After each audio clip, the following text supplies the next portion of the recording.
Дали и колку се безбедни македонските патници? Дилема која повторно се отвори со неодамнешната сообраќајна незгода, кога автобус полн со патници се преврте на влезот кај Кочани.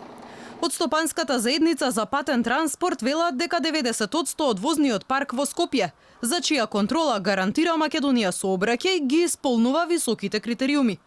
Но што е со останатите 10% и со оние автобуси што се сервисираат во внатрешноста?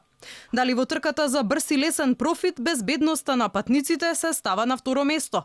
И дали стотици граѓани секојдневно се во ризик, обидувајќи се да стигнат од една до друга дестинација?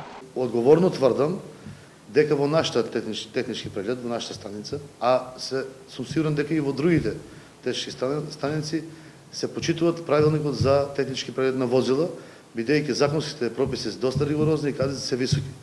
Значи, ние подлежиме на 24 часов надзор, каде што секој возило се евидентира кога дошло на технички преглед, кога излегло, сите диаграми кои што се закочени влеваат во досие на возилото и МВР, со кој што има исто соработка, во секој момент може да побара од нас дали тоа возило е направено на технички преглед, дали е имало исправно уреден систем за кочење, издувни гасови.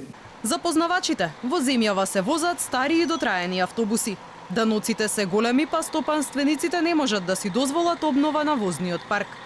Од Америте алармираат до владата, итно да се најде начин како ќе се стимулира автобускиот сообраќај во земјава.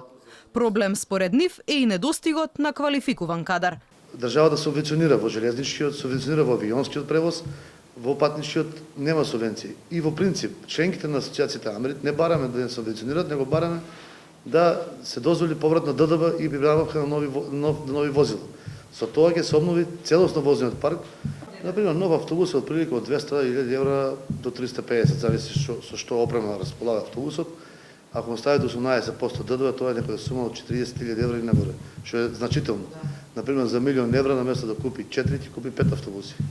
Алармираат до институциите да го сузбијат дивиот превоз на патници, кој во последниве години зема се поголем замав. Ризиците за патниците се огромни, оти тие ниту биле осигурени, ниту пак некој одговарал за нивната безбедност, велат од Америт.